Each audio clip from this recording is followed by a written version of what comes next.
Hello everybody and welcome back to a brand new video. Now today I'm going to be going over some forgotten training methods, but these methods are actually quite good. I've tested them out over the last couple of days and they provide an excellent alternative to conventional training methods. Now obviously these may not be the quickest methods, but they'll have other benefits like being more AFK, being more profitable, training multiple skills at once. But in my opinion, they're all going to be actually pretty viable, yet not many people do them or know about them.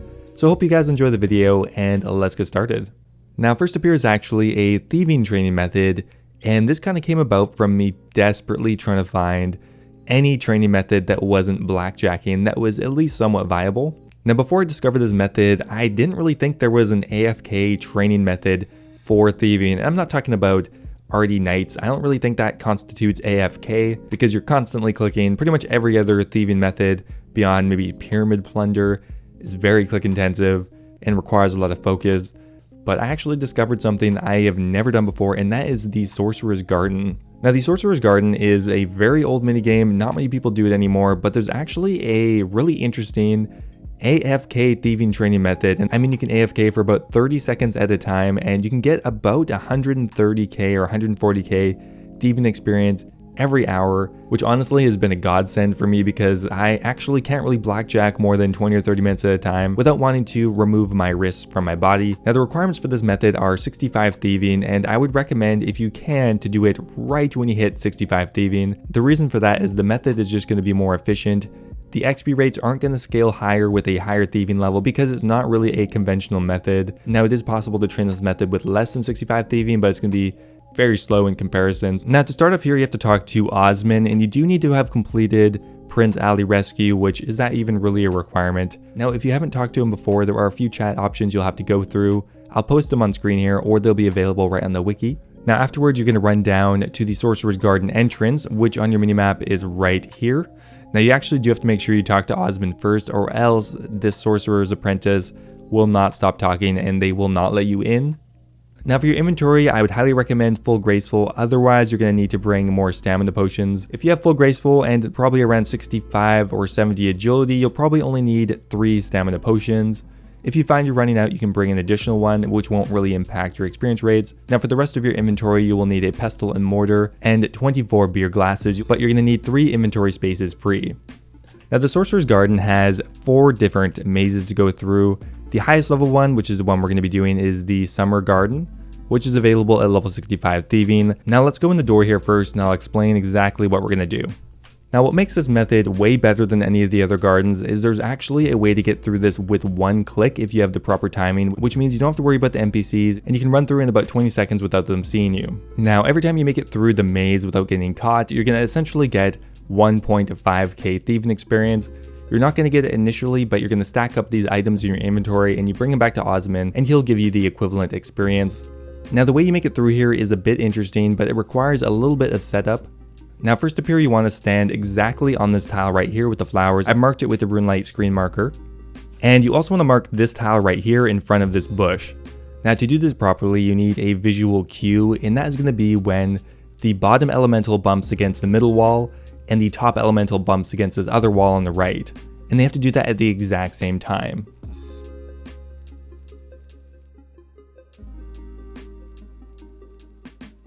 Now, if they're not doing that for some reason and you've waited about a minute, it's possible that they're not in sync correctly. Now, what you need to do to fix that is you need to get caught by the elemental here. It doesn't do any damage, they'll just send you right back to the front, and that will put them into the correct orientation. Now, they're going to do that this time, so once they hit in the middle, you're going to wait. Now, this bottom elemental is going to bounce against the back wall again, and then it comes back to the tile, and then you're going to click. Now, it's possible I'm going to get caught, and that is okay. Okay, we got caught in the second one. Now at its simplest, just keep doing that until no elemental catches you, and then it will be set up permanently and you won't have to worry about this at all. Okay, so once again, we're waiting until they hit the middle at the exact same time, which I think they're going to do right now. Perfect, they both bounce against the middle. We're going to wait till it bounces against the back wall. Click as soon as it hits that tile. We're going to run through again. Perfect, we should be making it, nope, we're going to get caught in the second one again. No big deal, we're going to try it again. So once again, they're going to bounce right in the middle here. Perfect. Bounce against the back wall, hit that tile, and then we're going to run. Okay, so we made it past the first one, made it past the second one, there we go. Now the third one looks pretty good, perfect. Now, we might get caught in this last one here, but if not, we should make it through this entire maze. Okay, so we got caught on the top, that's fine. We're almost done setting this up. Okay, this is going to be the last one here. We're up to the 5th one. And perfect. Okay, eventually you'll just run right past him because he's kind of a dummy. And there we go. We've gotten our very first summer fruit. Now, once you've gotten it set up, once you've made it through, you want to immediately run back to the maze. Now, the reason for that is there is a perfect rotation going on now. And if you make it back quickly enough, you're going to hit it right as these two guys hit the middle again. Perfect. We hit the middle. And then we're going to click as it runs away again. And now you should be repeating this every single time without getting caught, which means you're going to be getting a 1.5k thieving experience fruit every single time. Now, once you've gotten to this point, that means the method is totally set up. The only unfortunate part is if you don't run back quickly enough, you'll have to wait about 40 seconds on the front part again, which isn't the end of the world. Now, the reason we left some inventory spots free is that when you have 2 fruits in your inventory, you can go use a pestle and mortar on the fruit. You'll fill up a beer glass, and that way you can go ahead and fill up 22 or 23 beer glasses at a time without having to go bank. Now, the biggest benefit here is, of course, it's very AFK once you set it up, and you can get about 140k thieving experience an hour, which is pretty competitive at level 65. Obviously, it's not 100% the best, but still really good considering it's AFK. Now, the biggest drawback, of course, is the setup time, but in this video is probably the longest it took me to set it up.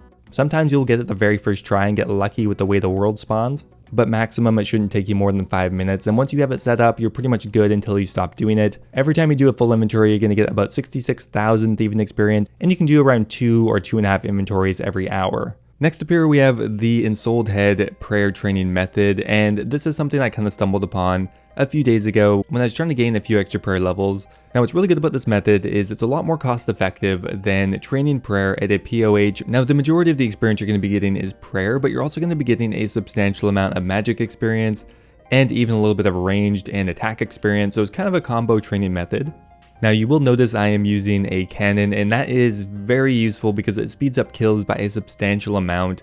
Without the cannon, you're probably going to be getting 25% to 30% less experience per hour, so it's definitely worth using. Now, you'll notice I'm using a very specific setup, and that is to ensure I get double hits on my cannon every time. Now, you won't have to do it exactly where I'm doing, but you should have it the exact same distance away as the tiles I've highlighted to ensure you're getting the maximum value out of your cannon. Now, there are a ton of different Insold heads that you can reanimate.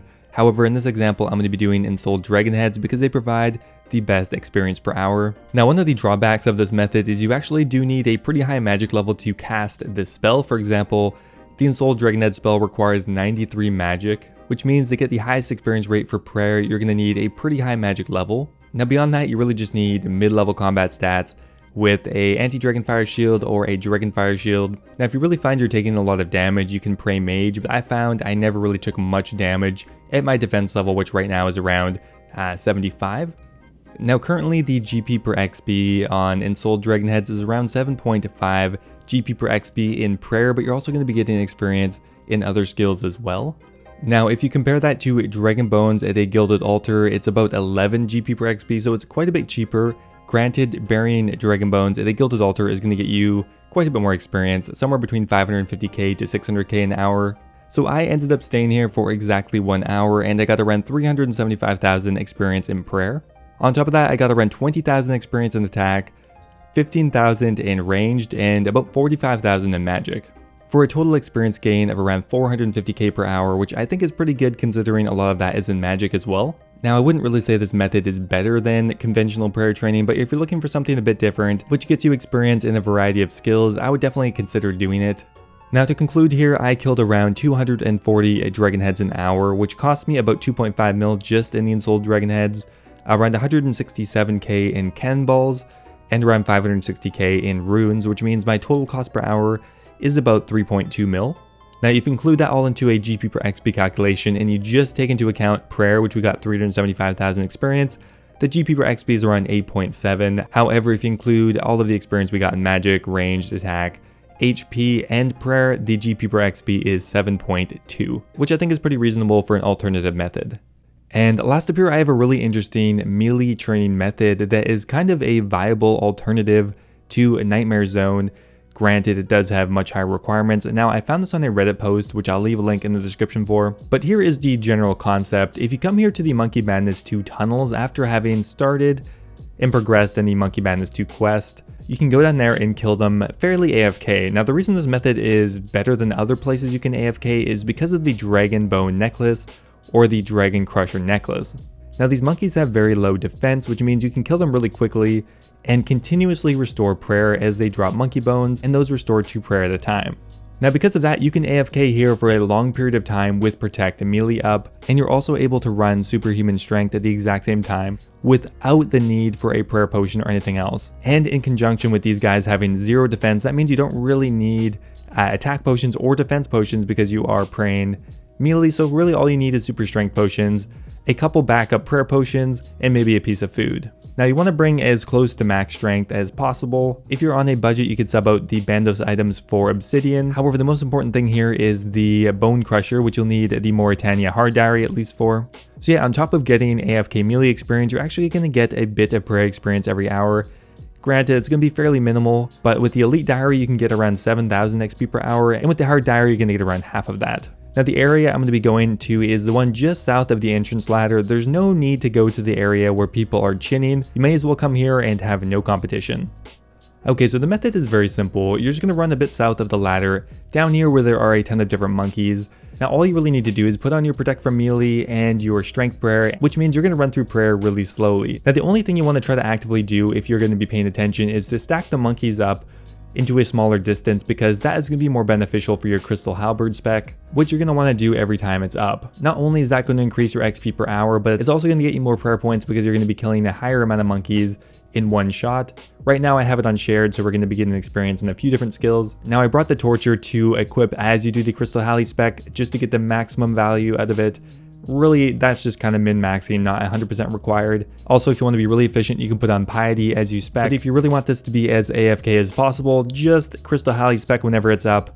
That's it. Now, eventually the monkeys are going to lose aggro, but another really good thing about this method is there are so many monkeys that the ones that are still aggressive to you are going to continue to attack.